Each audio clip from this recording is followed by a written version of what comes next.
우아한 피놉스 발표 시작하겠습니다. 발표에 앞서 저 발표팀 소개부터 좀 하도록 하겠습니다. 저는 우아한 형제들 기술기획팀에서 피놉스 업무를 맡고 있는 이장근이라고 합니다. 반갑습니다. 안녕하세요. 저도 기술기획팀에서 피놉스 업무를 맡고 있는 김규환입니다. 반갑습니다. 네, 안녕하세요. 저는 우아한 형제들 배포 시스템 개발팀을 맡고 있는 조승현이라고 합니다. 반갑습니다. 안녕하세요. 저는 우아한 형제들에서 재무 쪽 관련해서 하고 있는 예산관리팀 이현욱이라고 합니다. 감사합니다. 네, 오늘 발표를 위해서 좀 3개 팀에서 참여를 해주셨는데요. 발표는 이제 순서대로 한 명씩 진행될 예정이고요. 첫 번째 세션에서는 제가 이제 피놉스에 대한 기본적인 개념이나 이론적인 부분들에서 좀 말씀을 드리고요. 두 번째 세션에서는 여기 계신 세 분이 차례대로 그 조직별로 했던 그 사례들을 좀 상세하게 말씀을 드리도록 하겠습니다. 그리고 세 번째 세션에서는 그 저희 피놉스 여정에 대해서 이제 정리하면서 랩업하는 시간을 좀 갖도록 하겠습니다.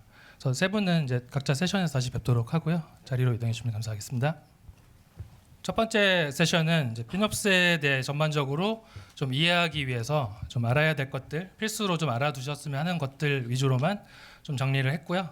그래서 최대한 쉬운 표현으로 작성했으니까 편하게 들어주시면 될 것 같습니다. 피놉스의 역사가 이렇게 좀 길지는 않아서 처음 들어보셨거나 뭐 아직은 좀 잘 모르시는 분들도 계실 거라 생각이 드는데요. 요즘 구글 트렌드를 보시면은 최근 그 2, 3년 사이에 꾸준히 이렇게 그래프가 올라가고 있고요. 실제로 요즘에 업무를 하면서도 좀 체감이 될 정도로 많은 분들이 좀 문의도 해주시고 계속해서 주목을 받고 있는 상황입니다. 그래서 클라우드 피놉스를 검색을 해보시면은 옵티마이제이션이라든지 클라우드 비용 관리, 효율화 이런 키워드들을 보실 수 있을 텐데요. 단어 자체는 이제 기존의 데브옵스 개념에다가 파이낸스 재무적인 부분이 합쳐져서 이제 피놉스라고 불리고 있고요. 여기 있는 내용들을 좀 합쳐보면은 최적화된 클라우드 비용을 가지고서 최대의 비즈니스 가치를 창출한다 정도로 좀 요약을 할 수가 있을 것 같습니다.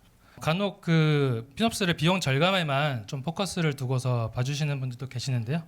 물론 아예 틀린 말은 아니지만 이제 기존의 데브옵스에서 좀 강조했던 품질이란 속도도 함께 챙기면서 여기에 이제 비용까지 더해서 세계의 최적의 균형점을 찾아내는 하나의 문화로 보는 것이 좀 맞을 것 같습니다. 그러면은 이제 클라우드 환경에서 이게 중요하다라는 역할을 한다는 건 알았는데 클라우드가 그럼 어떤 특성을 좀 가지고 있길래 좀 피놉스를 도입을 해야 되는지 좀 필요성에 대해서 알아보도록 하겠습니다. 좀 이해를 돕기 위해서 이제 전통적인 방식인 그 구축형이죠. 온프레미스 환경과 좀 비교를 해서 말씀을 드리겠는데요. 온프레미스에서는 이제 프로젝트를 진행하거나 그 서비스를 좀 증설이 필요할 때 이제 구매나 재무, 법무 이런 많은 프로세스들을 거치고 겨우겨우 이제 승인을 받아서 인프라를 도입을 하게 됩니다. 근데 잘못 사면은 좀 높은 실패 비용도 가지고 있기 때문에 빠른 변화가 필요한 저희 같은 플랫폼 회사에서는 좀 이렇게 맞지 않는 방식이라고 볼 수 있는데요. 하지만 이제 비용 관리 측면에서는 초기에만 좀 큰 투자 비용이 들어가고 나중에는 운영성으로 고정비 정도만 들어가기 때문에 비용을 운영하는 데 있어서는 좀 용이하다는 장점을 가지고 있습니다. 그럼 클라우드 환경은 어떨까요? 이제 더 이상 이제 인프라 도입을 위해서 구매나 재무 등의 이제 그런 복잡한 프로세스를 거칠 필요가 없고요. 개발자가 언제든지 원할 때 스펙 조정을 할 수도 있고 내가 직접 비용을 사용할 수 있게 됩니다. 그래서 실패 비용도 낮기 때문에 이제 다양한 시도를 통해서 이제 빠른 변화도 추구해 볼 수가 있고요. 근데 이제 비용 관리 측면에서는 일단 중앙에서 이제 비용을 통제할 수 있는 그런 부서도 없기 때문에 언제든지 실수로 인해서 비용 폭탄을 맞을 수도 있다라는 그런 위험이 항상 존재를 하고 있습니다. 그래서 클라우드는 도입이 끝이 아니고 지속적으로 비용을 관리할 수 있는 그런 새로운 방법론이 필요한데요. 그게 바로 피놉스라고 생각을 합니다. 그래서 피놉스를 적용을 하게 된 후에는 이제 저희 피놉스 부서를 중심으로 해서 여러 부서들이 각자 비용에 대한 오너십을 가지게 되고요. 그래서 서로 좀 협업을 잘 할 수 있는 그런 환경이 마련되고 이제 클라우드 비용을 체계적으로 운영할 수 있는 기반이 마련이 됩니다.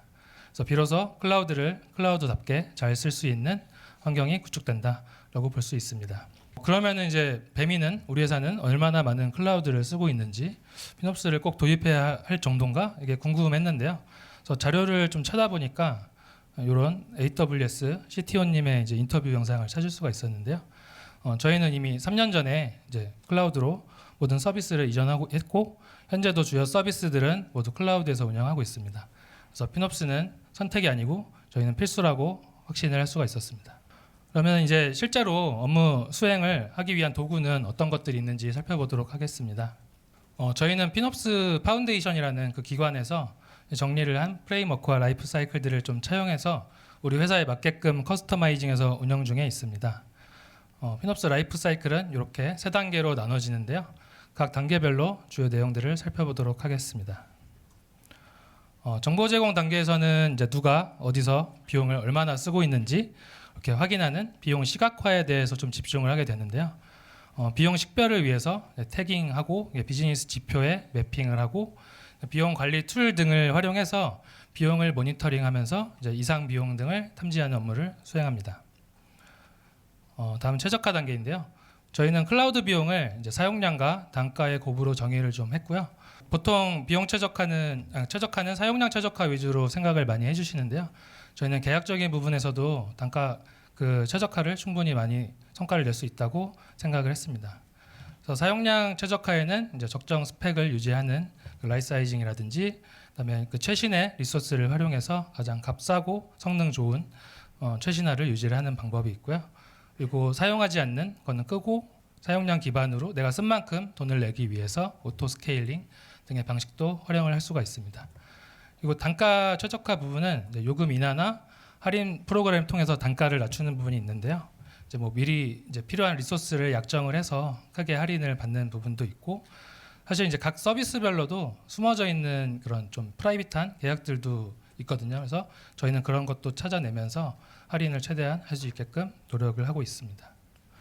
마지막 운영 단계에서는 이제 지속적으로 피놉스 활동을 수행하면서 개선을 해나가는 단계인데요. 정기적으로 좀 그 보고를 진행한다거나 회의를 하면서 협업을 좀 이어가고요. 그래서 거버넌스 측면에서 저희가 만들어 놓은 프레임워크들이 잘 돌아가고 있는지 이런 정책들이 잘 지켜지고 있는지 이제 확인하는 활동들도 수행을 합니다. 이 세 단계들은 꼭 순서를 지켜서 할 필요는 없고요. 회사에서 필요한 상황에 맞게끔 병렬적으로 진행을 하시게 됩니다. 앞에서 제가 계속 설명드리면서 이제 부서들이나 이해관계자 이런 팀들을 말씀을 드렸었는데요. 피놉스 프레임워크 안에서는 그 역할들을 이제 피놉스 페르소나라고 좀 부르고 있고요. 그래서 저희도 조직 기준으로 이제 페르소나를 좀 운영을 하고 있는데요. 저희 팀이 이제 피놉스 실무자로서 중앙에서 있고요. 저 서비스 인프라실, 그래서 엔지니어랑 인프라 쪽 파트가 있고요. 그다음에 제일 중요하신 저희 CEO, CTO, CFO님도 들어가 계십니다. 그리고 프로덕트 오너나 비즈니스 오너 이렇게 한 파트가 있고요. 마지막으로 이제 파이낸스 관련해서 예산관리팀에서 이렇게 저희가 5개의 페르소나로 좀 연결되어 있는 형태로 구성이 되어 있습니다. 저희 팀에서 이 모든 업무를 사실 수행할 수는 없기 때문에 5개의 페르소나가 좀 유기적으로 이렇게 협업을 해서 좀 하나의 팀처럼 움직이는 게 좀 중요하다고 볼 수 있고요. 이렇게 업무를 하다 보니까 요 세 부서에서 이제 좀 힘들다, 페인 포인트가 너무 많다라고 이제 의견을 주셨고요. 오늘 그거를 좀 잘 극복해내고 그래도 성과를 잘 내주신 3개 부서의 발표를 요청을 드렸습니다. 그래서 지금부터 순서대로 좀 사례를 들어보도록 하겠습니다. 다음 발표는 이제 기술기획팀 김규환님께서 진행해 주시겠습니다. 안녕하세요. 우아한 형제들 기술기획팀의 김규환입니다. 그럼 이제부터 피놉스 실무자 입장에서의 발표 시작하겠습니다. 저희가 먼저 피놉스 여정을 시작하면서의 배경 그리고 과정, 결과에 대해서 설명드리도록 하겠습니다. 먼저 배경입니다. 저희 22년 이제 피놉스 여정을 착수를 하면서 최근 3년간 저희의 매출 성장률을 이뤄 왔습니다. 거의 매년 2배에 가까운 성장률을 기록하고 있었죠. 그래서 꽤 의미가 있었는데요. 반면에 피놉스 실무자 관점에서는 조금 어려운 해였습니다. 왜냐하면 클라우드 비용의 증가율이 저희 매출 증가율보다 지속적으로 커서 이제 전사의 주목을 받기 시작했기 때문이죠. 이렇게 이제 전사적으로 비용 규모가 커지다 보니까 저희 이런 질문들을 계속 듣게 됩니다. 이제 왜 자꾸 비용이 튀는 건지, 그리고 더 절감할 수는 없는 건지, 이렇게 미래 비용을 예측하는 근거가 뭔지, 저희는 이런 퀘스천들을 지속해서 받아왔습니다. 그래서 저희는 고민을 하기 시작했습니다. 결국 클라우드 비용을 증명을 하려면 이 모든 과정을 숫자로 증명을 해야 할 텐데 이거를 대체 어떻게 증명할 수 있을까? 라는 좀 의문을 가지기 시작했고요. 그러다 결국 최종적인 질문에 봉착을 합니다. 우리가 진짜 클라우드를 잘 쓰고 있는 게 맞는 걸까? 우리 스스로가 객관적인 수치로서 남들에게 설득을 할 수 없으니 지금 이런 일들이 발생하는 게 아닐까라는 질문에 빠졌죠. 그래서 우리는 클라우드를 잘 쓰고 있는지부터 먼저 객관적인 지표를 통해 파악하기 위해 피놉스 여정을 시작했습니다. 그래서 저희는 이제 착수할 때 앞서 이제 이장근님이 설명해 주신 피놉스 파운데이션의 프레임워크를 참조했고요. 이중의 정보 제공 영역, 인폼 영역이라고도 합니다. 이 영역을 참조했습니다. 그리고 도구 관점에서는 AWS의 CFF라는 프레임워크가 있고요. 이 중에 비주얼라이제이션 영역을 참조했습니다. 이게 왼쪽에 인폼 영역에 매칭되는 영역이라고 보시면 됩니다. 그래서 저희는 이 두 개의 프레임워크를 참조해서 세 개의 목표를 세웠습니다. 결국 클라우드를 잘 쓰고 있는지를 알려면 지금 우리가 분석하고 있는 수준보다 클라우드 비용을 훨씬 더 상세하게 볼 수 있어야 되고, 그리고 우리 회사의 관점으로 이 데이터를 해석할 수 있어야 하며, 마지막으로는 이제 태깅이 되지 않은 비용이죠. 결국 식별되지 않은 비용을 최소화해야만 한다라는 세 개의 목표를 세웠고요. 그럼 첫 번째 상세 분석 파트입니다. 그럼 앞서 설명드린 AWS의 CFF를 보면 이 두 개의 도구가 나오는데요. 왼쪽에 코스트 익스플로러는 아마 한 번쯤은 사용해 보셨을 겁니다. 그래서 청구 데이터를 요약해서 보여주는 시각화 도구라고 이해를 해주시면 되고요. 반면에 우측에 이제 CUI 데이터라고 부르는 이 청구 원본 데이터가 있는데요. 이건 조금 익숙하시진 않을 건데 텍스트 형태로 제공이 되는 데이터고, 데이터의 컬럼 수가 약 300개가 제공이 됩니다. 코스트 익스플로러가 이제 26개 정도 제공이 되는데 거의 14배, 15배 정도의 수치를 기록하고 있죠. 그래서 사실은 코스트 익스플로러가 이 CUI 데이터를 요약하는 도구라고 보셔도 무방합니다. 그래서 저희는 CUI 데이터를 선택을 했는데요. 하나의 좀 예시를 보여드리겠습니다. 이때 EC2 비용이 왜 튄 거야? 라는 간단한 질문에 코스트 익스플로러는 분석하기 위해 이런 뎁스들을 거쳐 나가야만 합니다. 먼저 어카운트 단위로 비용을 조회하고요. 팀 태그 단위, 서비스 태그 단위, 인스턴스 타입, 이런 식으로 데이터를 좁혀 나가야만 하죠. 네. 반면에 이제 CUI 데이터는 이 한 번의 쿼리로 이 모든 것들을 한 번에 조회할 수 있습니다. 그래서 트러블 슈팅 시간에서의 차이가 많이 나고요. 그리고 무엇보다 데이터의 컬럼 수가 코스트 익스플로러 대비 아까 말씀드렸듯이 14배, 15배가 되기 때문에 훨씬 더 다양한 관점에서의 분석을 할 수 있습니다. 코스트 익스플로러가 아무래도 그룹 바이가 최대 1개까지밖에 지원이 되지 않기 때문에 저런 과정들을 거쳐야만 하는 게 저희한테는 크나큰 차이점이었습니다. 추가로 CUI 데이터를 선택한 이유인데요. AWS의 웰 아키텍트드 랩스를 보시면 CUI 쿼리의 라이브러리가 있습니다. 그래서 피놉스 관점으로 해서 이제 코스트 옵티마이제이션 쿼리를 제공하고 있죠.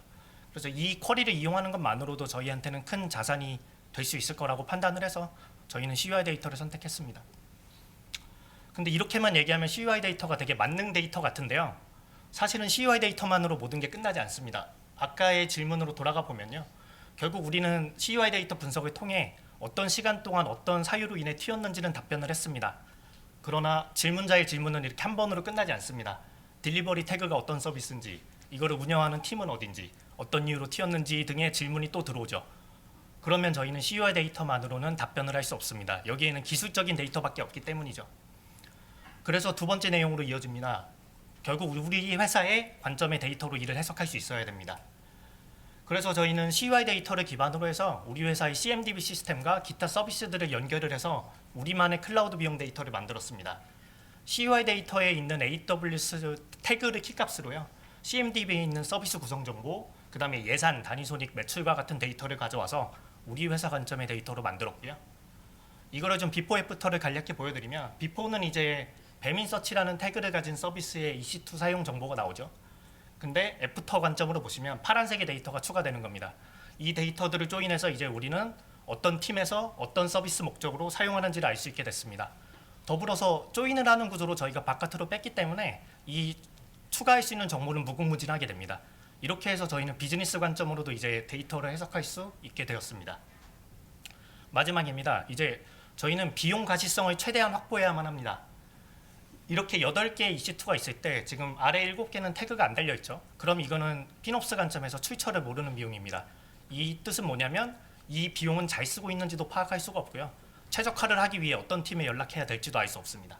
그래서 이 출처를 모르는 비용을 최대한 줄여야만 하는 거고요.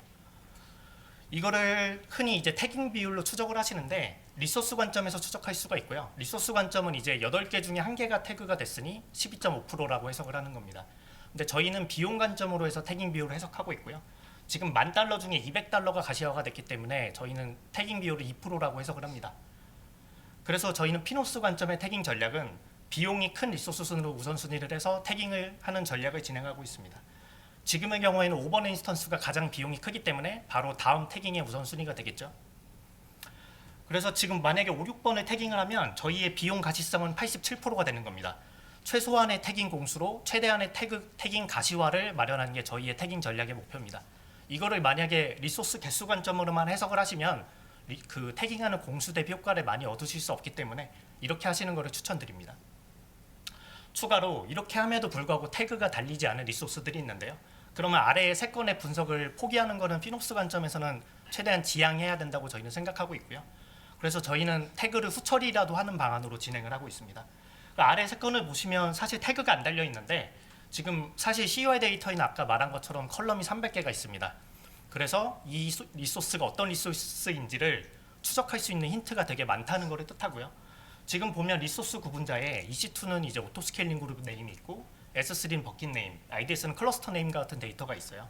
그러면 지금 위에 예시를 보면은 오더가 보통 주문팀과 배달의 민족 서비스인 것을 추정해 봤을 때 저희는 이 리소스 구분자를 기준으로 이게 주문팀과 배달의 민족 리소스일 수 있겠구나 라는 것을 추정할 수 있습니다. 뭐 물론 이렇게 하는 게 추정이기 때문에 정확도가 떨어진다고 할 수는 있지만 출처를 모르는 비용으로 놔두는 것보다는 훨씬 더 효율적인 방식이라고 저희는 피노스 관점에서 해석하고 있습니다. 그러면 저희가 이 세 개를 좀 간략히 다뤄봤고요. 그래서 이거를 데이터 처리 플로우 관점으로 좀 다시 요약을 해드리면 결국 저희는 피노스 태깅 전략으로 시작을 해서 이제 CUR로 왔고 CUR을 수집해서 태그 없는 리소스를 후처리하고 있죠. 그 다음에 앞서 말한 우리 회사의 관점으로 만들기 위해 비즈니스 데이터를 조인하고 있습니다. 그 다음에 기타 보정 로직을 통해 우리만의 클라우드 비용 데이터를 만들고 있죠. 그리고 이 모든 거는 저희는 스플렁크라는 솔루션을 통해 자동화를 하고 있고요. 수집, 연결, 분석, 시각화까지 모두를 다 담당하고 있습니다. 피노스 관점에서는 이렇게 자동화를 하는 것도 굉장히 중요한 영역이기 때문에 여러 도구들을 활용해서 이렇게 해보시는 것도 권고드립니다. 그러면 이제 이 비용 데이터를 가지고 뭘 할 수 있는지를 봐야 되겠죠. 일단 클라우드 비용 데이터를 가지고 저희는 분석, 시각화, 이상 탐지, 예측을 할 수 있고요. 그리고 피노스에 어떻게 보면 꽃이죠. 옵티마이즈를 할 수 있는 데이터를 마련할 수 있습니다. 그러면 첫 번째 질문 저희가 했던 클라우드를 잘 쓰고 있는가의 관점으로 돌아가 보면요. 먼저 가기 전에 두 가지 사실을 조금 다시 상기시키고자 합니다. 클라우드 비용은 사용량 곱하기 단가입니다. 되게 단순하면서 명확한 사실인데 이걸 잊고 있는 경우가 많아서 한번 상기시켜봤고요. 그 다음에 클라우드는 우리가 매출 창출을 위해 사용하고 있는 수단이라는 겁니다. 그래서 클라우드를 잘 쓰고 있는지를 파악하려면 이 5개의 지표를 연관 분석할 수 있어야 된다고 저희는 생각했습니다. 매출이 있고 이제 매출이 일으키는 과정 지표가 있고요. 그리고 이 과정 지표를 만들기 위한 클라우드 비용, 그리고 클라우드 비용은 사용량 곱하기 단가로 구성이 되는 거죠. 그래서 저희가 쓰고 있는 지표를 좀 예시로 몇 개를 가져와 봤는데요. 저희는 고객 주문 한 건당 처리 비용을 트래킹하고 있습니다. AWS 총 비용을 주문수로 나눈 데이터죠. 그래서 피노스 관점에서는 이렇게 단위 비용을 측정하는 것도 매우 중요한 일입니다. AWS의 총 비용이 오를 수는 있어도 이 단위 비용은 오르지 못하게끔 막는 게 피노스에서는 되게 중요한 관점이라고 저희는 생각하고 있고요. 뭐 이런 식의 데이터도 이제 볼 수 있습니다. 지금의 경우에는 매출 대비 AWS 비용 비율인데요. 서비스 C와 B를 비교해 보시면 AWS 비용의 비율이 5배죠. 그럼 이런 경우에는 서비스 C의 아키텍처 최적화 요소가 훨씬 더 많다고 판단할 수 있습니다. 이런 식으로도 비용 비율을 볼 수 있고요. 그리고 팀 단위로도 볼 수 있습니다. 아까 팀 단위로 저희가 쪼갰기 때문이죠. 그래서 현재 저희는 뭐 쇼백 모델로 해서 저희가 중앙에서 예산을 관리하고 있긴 하지만 향후에는 이렇게 차지백 모델로 가서 팀 예산으로도 할당할 수 있게끔 기반이 마련되었습니다. 사실 차지백 모델로 가면 좋은 점이 팀 단위로 예산이 할당되기 때문에 옵티마이즈 작업이 중앙에서 일어나지 않고 팀 단위로 좀 자생적으로 일어나게 되는 효과가 있습니다. 그래서 저희도 향후에 차지백을 좀 고려하고 있고요. 그리고 사용량과 단가 관점에서도 추적할 수 있습니다. 사실 올바르게 사용하고 있는지를 추적하기 힘든데 저희는 인입 트래픽을 기준으로 해서 나누고 있고요. 그래서 트래픽 한 건당 사용한 EC2의 사용 시간이 얼마인지를 트래킹하고 있습니다. 그리고 단가 관점으로도 보고 있는데요. 단가는 뭐 EC2의 시간당 단가입니다. 이거는 사실 이제 RISP, EDP 이런 할인 프로그램을 얼마나 잘 적용하고 있냐를 판단할 수 있는 지표가 되겠죠. 그리고 저희는 피노스 관점에서는 불필요한 비용의 발생을 막는 것도 굉장히 중요하다고 생각을 합니다. 그래서 비용 이상 탐지를 진행하고 있고요. 그래서 이제 앞서 말한 파란색의 데이터까지 연동이 됐기 때문에 이제는 우리는 슬랙 메시지를 받아서 어떤 팀에서 발생했는지를 알 수 있고 이를 연락해서 조치할 수 있는 기반도 마련됐습니다. 더불어 저희가 이번에 실시간 이상 탐지 아키텍처도 구성을 했고요. 사실 AWS도 그렇고 모든 클라우드가 그 청구 데이터가 나오는데 2, 3일 정도가 걸립니다. 근데 저희는 그거 이상 탐지를 하게 되는 시점이 2, 3일이 걸리기 때문에 이 비용이 낭비되는 게 최소가 2, 3일이 되니까 이마저도 막고 싶었고요. 그래서 AWS의 CLI에서 제공하는 인스턴스 목록 API를 활용해서 실시간으로 비용을 추정하고 있고 실시간으로 슬랙 이상 탐지로 발생시키고 있습니다. 그래서 만약에 비용 발생, 불필요한 비용 발생을 최대한 막고 싶은 회사가 있으시면 이런 식의 아키텍처도 구축하시는 것도 권고드립니다. 그리고 이제 마지막입니다. 데이터 기반의 최적화가 가능해졌는데요. 흔히 이제 외부에서 옵티마이즈 방법론을 가져와서 이렇게 조직들을 설득을 하세요. 그러나 쉽진 않습니다. 개발팀과 인프라팀은 목적이 다르기 때문이죠. 이 장애와 시급성에 대해서 설득하는 게 항상 우리의 과제입니다. 이거는 되게 단순한데요. 우리의 KPI가 다르기 때문입니다. 우리는 비용 최적화가 목표인 사람이지만 개발팀과 인프라팀은 당연히 안정성과 품질이 우선인 사람들입니다. 그래서 피놉스 실무자는 이 두 개의 목표를 충족시키는 지점을 찾는 게 너무나 중요합니다. 그래서 그거를 앞서 우리가 구축한 우리만의 클라우드 비용 데이터에서 추출해서 데이터 기반의 설득을 해야만 하죠. 이걸 좀 다르게 말하면 기존 서비스의 품질이 떨어지지 않는다는 것을 데이터 기반으로 증명하는 것을 의미합니다. 그래서 앞에 구축한 인폼 영역에서 데이터를 추출해야 합니다. 그래서 저희가 이번에 진행한 최적화 사례로 하나 좀 간략하게 예시를 좀 만들어 봤습니다. 일단 피놉스 실무자 관점에서 저희는 앞서 구축한 인폼 영역에서 왜 이 작업을 계획했는지의 데이터를 뽑았습니다. 지금 시간대별로 트래픽량은 점심과 저녁이 높아지는 패턴을 가지고 있고 새벽대에는 많이 떨어지죠. 근데 EC2의 대수는 수평하게 유지되고 있습니다. 저희는 이게 사용량 관점에서 비효율적으로 사용되고 있다고 판단을 했고요. 이거를 지표로 환산을 했습니다. 그래서 총 트래픽을 EC2의 대수로 나눴죠. 그래서 한 대당 최대 처리량이라는 데이터를 한 대당 처리량을 만들었고요. 지금 저녁 시간에는 피크를 치고 있는 반면에 새벽 시간에는 한 대당 처리량이 굉장히 낮아지는 걸 볼 수 있습니다. 저희는 이게 낭비 구간이라고 식별을 했습니다.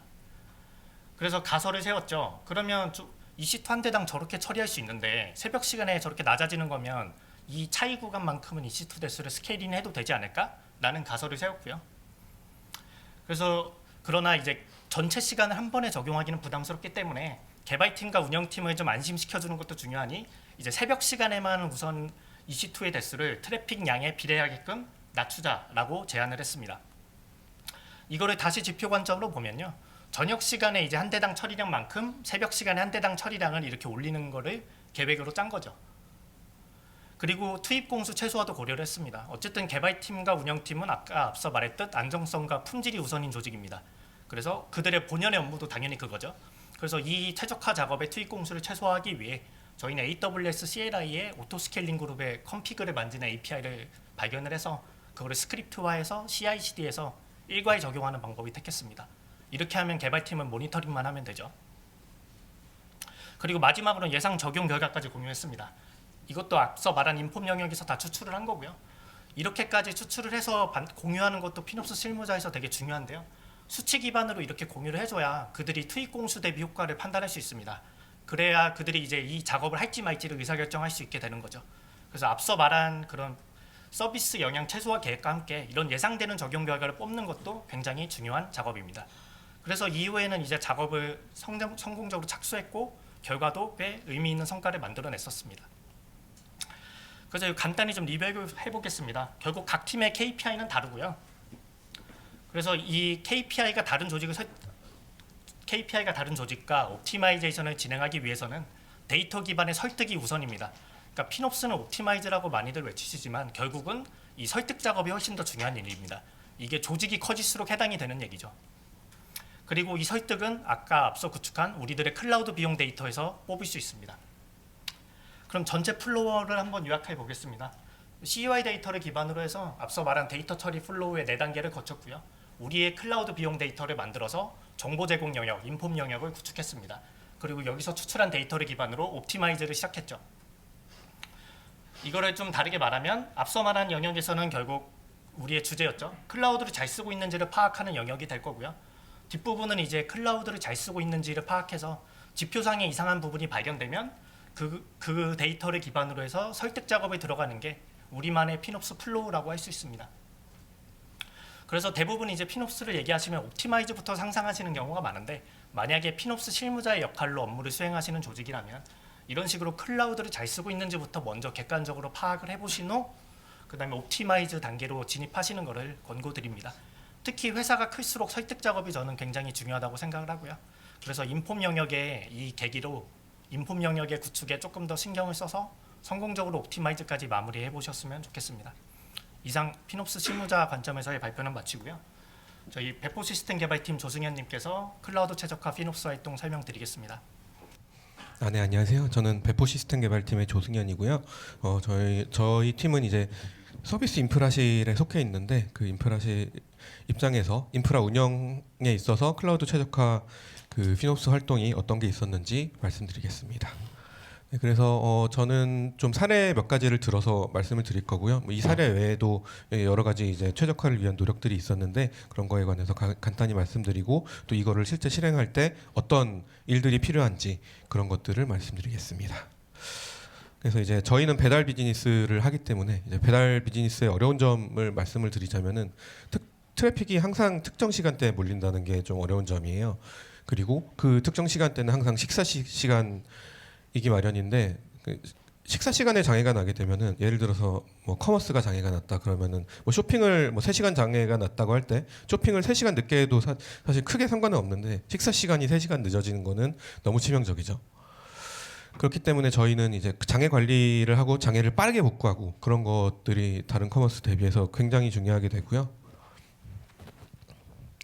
그래서 저희의 주문 시스템, 뭐 중개 시스템, 그다음에 배차를 하고 그걸 배달로 있고 그렇게 하는 그 유기적인 연계들이 굉장히 중요하게 됩니다. 그래서 저희는 항상 좀 기본적으로는 서버 용량을 항상 넉넉히 좀 유지하는 구조였어요. 그래서 이제 배달이 특정 시간에 그 몰린다는 게 그 저희 배달 비즈니스의 어려운 점이기는 한데, 또 한편으로 생각하면은 그게 배달 비즈니스의 쉬운 점이기도 해요. 이거는 저희 그 트래픽 그래프인데, 뭐 단위를 자세하게 말씀드리기는 어렵지만 저희 트래픽은 이런 모양으로 생겼고요.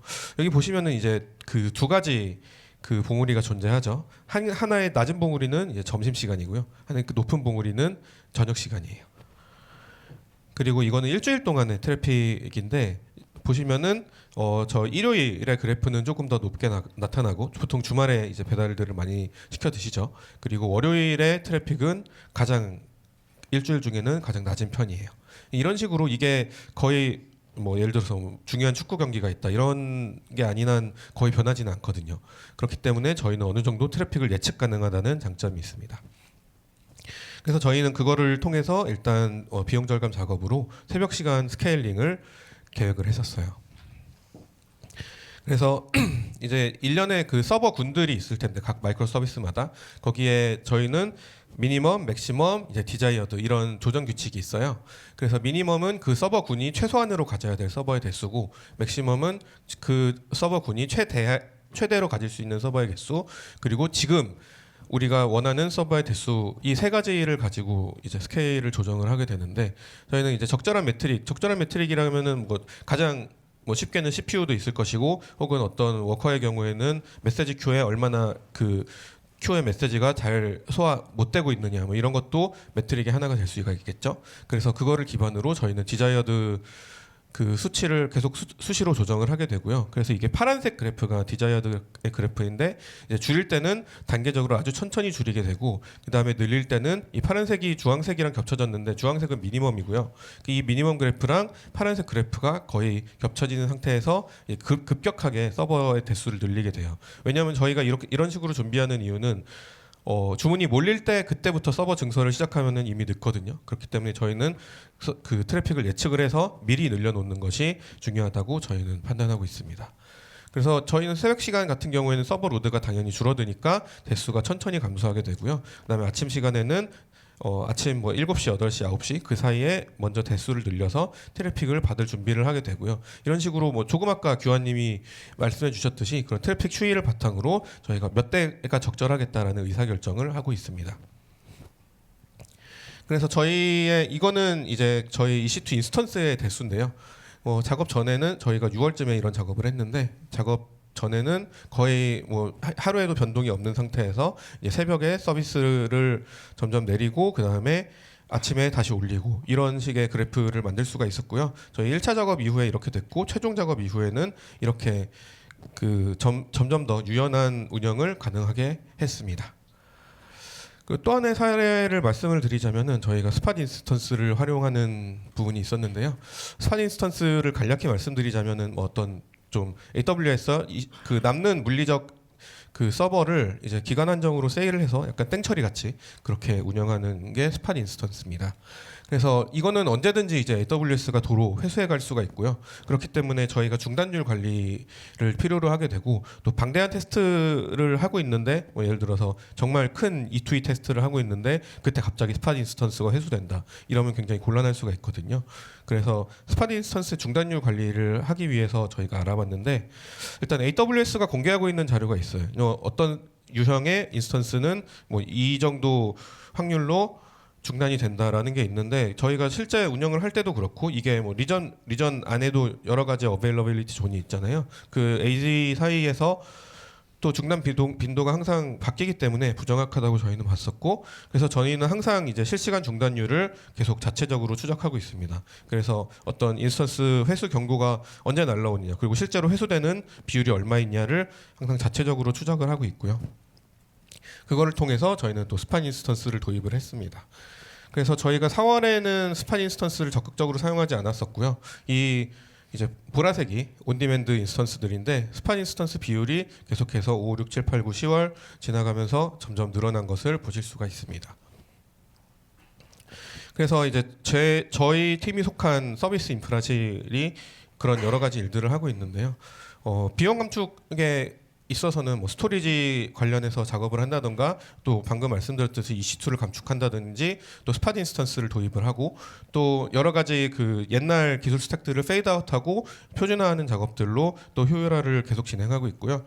또 여러 가지 라이트 사이징을 통해서 막 너무 큰 인스턴스를 쓰고 있지는 않은지 혹은 너무 많은 인스턴스를 쓰고 있지는 않은지 이런 것들을 모니터링을 통해서 점검을 하고 또 저희가 이제 곧 하게 될 것은 이제 쿠버네티스를 좀 전면적으로 도입을 해서 더 유연하게 운영을 할 수 있는 그런 방법들을 찾아보고 있습니다. 그래서 뭐 간략하게 말씀드리자면은 이제 각 서비스 인프라실에 속한 각 팀들, 저희 팀을 포함해서 다른 팀들도 여러 가지 작업들을 하고 있습니다.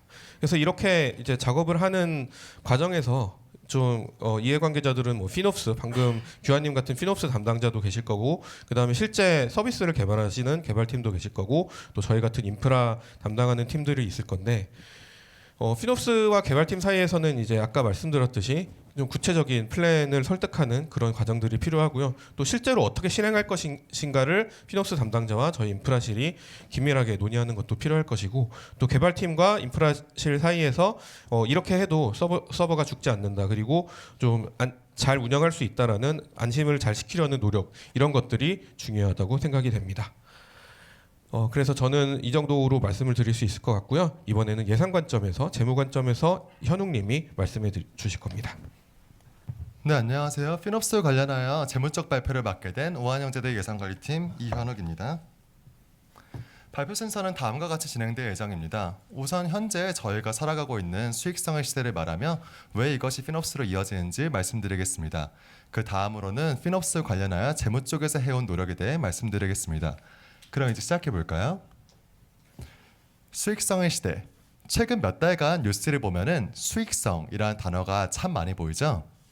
이처럼 유동성 파티가 끝나고 고금리 시대를 맞이함에 따라 저희는 성장성의 시대에서 수익성을 강조하는 시대로 넘어가고 있습니다.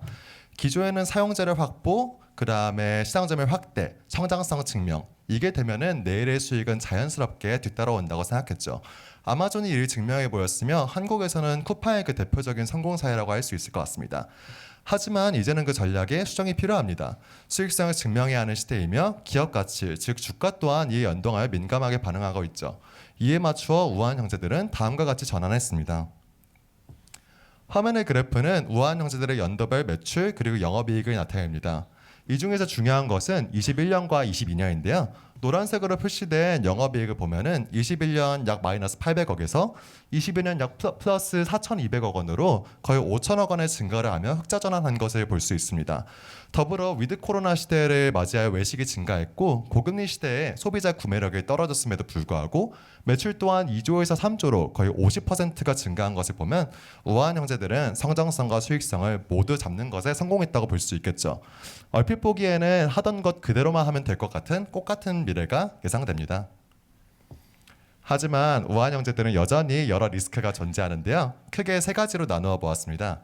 첫째는 소비자 측면으로 어쩔 수 없는 배달비에 대한 부정적 인식이죠. 그 임금 인상에 따라서 불가피한 부분이기는 하지만 지갑을 여는 것에 갈수록 부담이 커지고 있는 것은 사실이고, 둘째는 경쟁자 측면으로 쿠팡이나 요기요와 같은 경쟁자들이 계속 치고 올라오기 위해 노력하고 있으며, 마지막은 시장 측면으로 전 세계 푸드 딜리버리 업계 전반에 만연한 지속적인 수익성 강화 기조입니다. 한 해 정도 잘 나왔다 되는 게 아니고 앞으로 계속해서 이익을 증명해 나가야 되는 것입니다. 이처럼 여러 리스크를 보유하고 있는 상황에서 대두되고 있는 것이 비용의 효율화인데요. 어떤 항목에 얼마나 왜 쓰는지를 파악하고 우선순위를 설정해서 예산을 배정하고 지출해야 하는 것이죠. 이것 또한 앞에 리스크와 연결지어 설명해 보자면, 첫째로는 소비자 측면은 내재적으로 비용을 관리하여 소비자에게 가는 추가적인 부담을 억제할 수 있죠.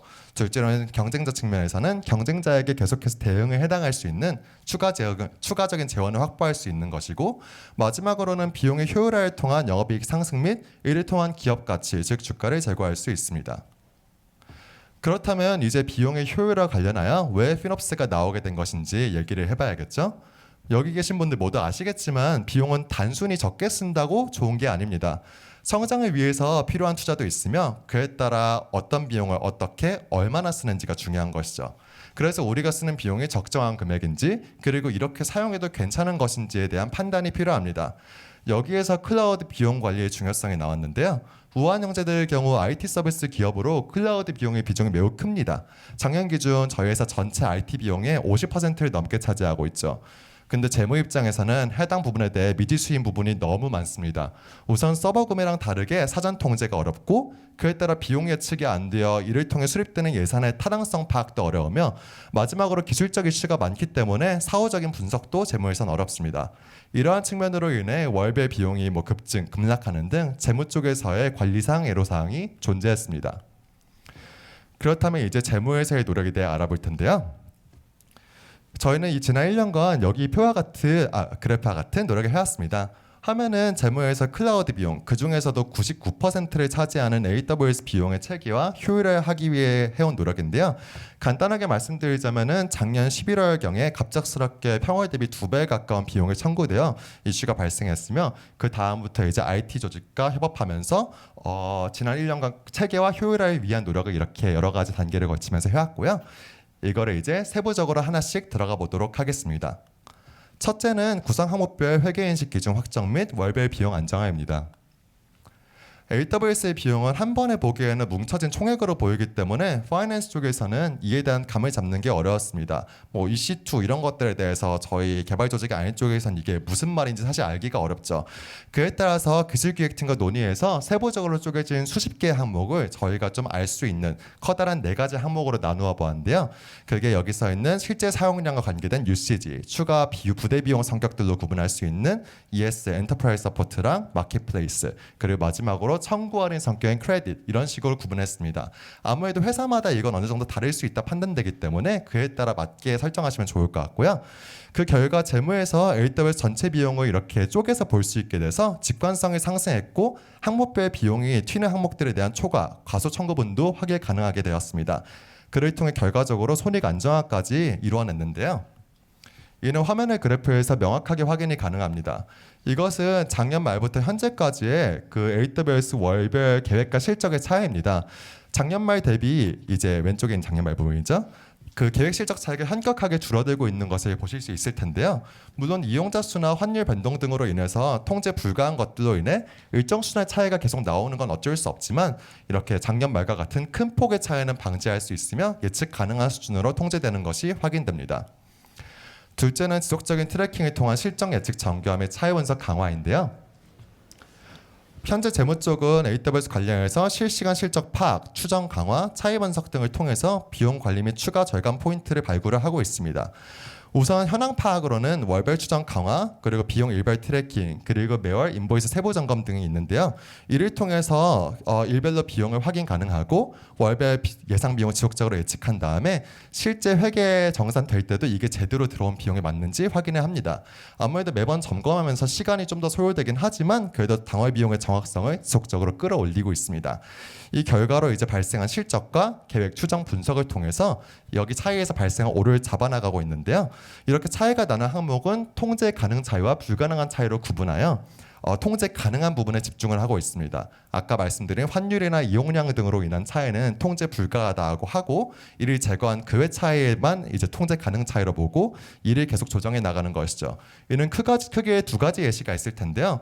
첫째로는 파이낸스랑 IT 쪽에서 계획 수립 시점에 합의한 절감 플랜이 있는데 실제로는 이 플랜 과정에 차질이 생기는 경우가 많습니다. 그래서 이는 계획과 실제 차이 바로 나타나기 때문에 미집행되고 있는 부분을 이를 통해서 파악할 조치 요청을 하거나 지연되면 목표를 맞추기 위한 추가적인 절감 플랜을 수립하는 등 유동적으로 업무를 진행하고 있습니다. 둘째는 실제 예시인데요. 작년 말 같은 경우에 카타르 월드컵이 있었죠. 이때 물론 트래픽이 예상보다 많이 증가할 것은 명백했으나 실제 결과를 보니 저희가 예상했던 것보다 실제 금액이 훨씬 더 뛰어오른 것을 볼 수 있었습니다. 이는 확인 결과 트래픽 결과 대응을 위한 서버 증량이 저희 나라 경기 때만이 아니라 그 기간 전체, 월드컵 기간 전체에 반영되어 있었던 것에 기인을 했는데요. 차이 분석을 통해서 이러한 부분도 확인할 수 있었고 그 결과 앞으로 이러한 특정 이벤트가 있을 때 실시간으로 유동적으로 이제 스케일인 스케일 아웃을 하는 등 유동적인 운영을 하게 됨으로써 같은 이슈 발생을 방지하게 되었습니다. 마지막은 서비스별 비용 기속 및 손익 정교화인데요. 우한 형제들에는 여러 사업 및 서비스가 존재합니다. 대표적으로 알고 계신 배민이나 배민원과 같은 푸드 딜리버리 사업도 있고 잘 모르실 수도 있는 비마트나 배민스토어와 같은 커머스 사업도 존재합니다. 하지만 과거에는 이 AWS 비용에 대해서 이러한 서비스에 대한 손익 귀속을 실시간, 즉 매월 파악하지 못했는데요. 이는 앞에서 규환님께서 말씀 주신 태깅 작업 등이 안 된 항목이 많아서입니다. 그로 인해 단순하게 기존 데이터를 보고 계획 수립 시점마다 월별로 플랫하게 반영 후 계획한 비율로 실적을 반영했습니다. 좌측의 표를 보면 분기별로 거의 똑같이 서비스별 비중을 반영한 것을 볼 수 있는데요. 이는 서비스별 불명확한 비용 배분을 가져오고 그에 따라 변화하는 시장 환경 반영에 불과하며 당월 사용량에 따른 서비스 이슈 등도 확인하기 어려웠습니다. 하지만 태깅 작업이 완료된 이후 이를 매월 사용 실적 기반으로 서비스별 비용 배분이 가능해졌습니다. 우측표를 보면 매월 서비스별 배부가 달라지고 있는데요. 이를 기반으로 얻게 될 수 있는 인풋도 존재할 것입니다. 예를 들면은 주문수 기반으로는 비마트가 5%밖에 안 나왔는데 해당 서비스를 이용한 AWS 비용은 전체의 8%다. 그럼 주문으로 연결되는 게 적었다거나 아니면 비효율적으로 사용되고 있다는 것을 알 수 있겠죠. 이처럼 서비스별 손익 기술을 명확화해서 실제 사업 현황 정교화 및 유관 의사결정을 지원하고 그에 따라 더 적합한 지원을 할 수 있게 되었습니다. 이제 그럼 마무리로 지금까지 말씀드린 것을 요약해 볼 텐데요. 우선 성장성의 시대를 지나 수익성의 시대를 맞이하여 비용 효율화가 대두되었고 우한 형제들은 그 중에서도 큰 비중을 차지하며 관리가 어려운 클라우드 비용에 집중했습니다. 그에 따라 이 세 가지 회계인식 기준 확정 및 월별 비용 안정화, 둘째 지속적인 트래킹을 통한 실적 예측 정교화, 마지막 서비스별 비용 기속 명확화를 통한 손익 정교화 및 의사결정 지원, 이러한 것들을 이루어냈으며 앞으로도 지속적으로 더 발전할 수 있는 포인트를 찾아나갈 예정입니다. 가장 중요한 건 이 모든 것에 대해서 재무만으로는 한계가 명확하기 때문에 전사적으로 비용 효율화라는 회사 방향성에 대한 투명한 공유를 하고 이에 대해 모두가 협업하여 나가야지 의미 있는 결과를 도출할 수 있겠습니다. 이제 마지막으로 장군님께서 저희 발표를 정리해 주시겠습니다. 감사합니다. 지금까지 저희 우한 피놉스 시작부터 현재까지 잘 살펴봤는데요. 전체적으로 리뷰하면서 마무리를 해보도록 하겠습니다. 저희는 작년 3분기 이제 피놉스와 첫 만남을 하게 되면서 이제 좀 트레이닝이나 교육 등을 통해서 업무 이해도를 높이려는 노력을 좀 많이 했고요. 그 4분기로 오면서 주로 이제 계약적인 약정 할인이나 이런 활동들을 많이 수행을 했고 인프라실과 함께 최적화 작업을 좀 시작을 하게 되었습니다. 올해가 되면서 저 연간 클라우드 비용 최적화 과제를 로드맵을 좀 수립을 했고요. 그러면서 이제 최적화된 과제를 바탕으로 해서 1분기에 일부 진행하고 이제 2분기에는 아까 승현님 말씀해주신 좀 큰 과제들을 진행하면서 큰 폭의 비용 절감을 성과도 이뤄냈습니다. 그리고 비용 시각화를 위해서 이제 퀵사이트를 통해서 솔루션을 통해서 피놉스 대시보드를 구축하면서 비용 상세 분석에 큰 도움을 받았고 이어서 이제 3분기에는 스플렁크라는 툴을 활용해서 데이터 레이크를 구축하면서 그 시각화를 고도화하였습니다. 남아있는 4분기에는 저희 이제 잔여 과제들 좀 마무리를 하고요. 그래서 내년 계획도 좀 세울 예정입니다. 그리고 내년에는 저희가 이제 MS 애저라든지 GCP 등의 그 멀티 클라우드 기반에 좀 활용을 할 예정이어서 좀 고민을 하는 한 해가 될 것 같습니다. 마지막으로 저희의 이제 시작과 과정과 결과에 대해서 좀 그림으로 그냥 한번 표현을 해봤는데요. 참 초창기에는 이제 각자 다 이해관계도 다르고 이제 원하는 목표도 달랐기 때문에 이제 페르소나별로 이제 불만들이나 고충들이 좀 많았던 걸로 기억을 합니다. 그래서 이렇게 좀 답답함을 많이 느꼈던 그런 상황이었는데요. 그래서 이걸 어떻게 풀어가야 할지 고민을 하다가 이제 저희 피놉스 프레임워크를 좀 도입하고 같이 우리 걸로 좀 만들어 가자라고 이제 과정을 거치면서 모든 페르소나 분들이 좀 자연스럽게 프레임워크 피놉스 문화에 녹아들었던 것 같습니다. 그 발표 준비하면서 보다 보니까 생각보다 맡은 자리에서 다 같은 역할을 수행해주고 계셨고 생각보다 우리가 많은 성과를 내고 있었구나라는 걸 느낄 수 있었고요. 그래서 현재의 모습은 어벤져스 같은 느낌으로 저희는 생각을 하고 있고요. 그래서 각 분야에서 이미 뛰어나신 분들을 다 모시고 이제 피놉스 프레임워크 하에서 같은 목표를 좀 바라보면서 협업할 수 있는 문화가 잘 형성된 것 같다는 느낌을 받았습니다. 그래서 피놉스 담당자로서 사실 너무 든든하게 생각을 하고 있습니다. 네, 오늘 발표를 준비하면서 여러 명 발표 세션을 하다 보니까 생각보다 쉽지는 않은데요. 이제 결과적으로는 그래도 저희가 전달하고자 하는 메시지를 잘 전달할 수 있지 않았나 좀 생각이 들고요. 마지막으로 다시 한번 이제 피놉스 성공하기 위해서는 협업이 가장 중요하다라는 점을 좀 강조드리면서 발표를 마무리하도록 하겠습니다. 시간 관계상 Q&A는 2층에 별도 공간에서 좀 진행할 예정이고요. 저희 발표팀 좀 다 같이 인사하고 마무리하도록 하겠습니다. 지금까지 경청해 주셔서 감사합니다.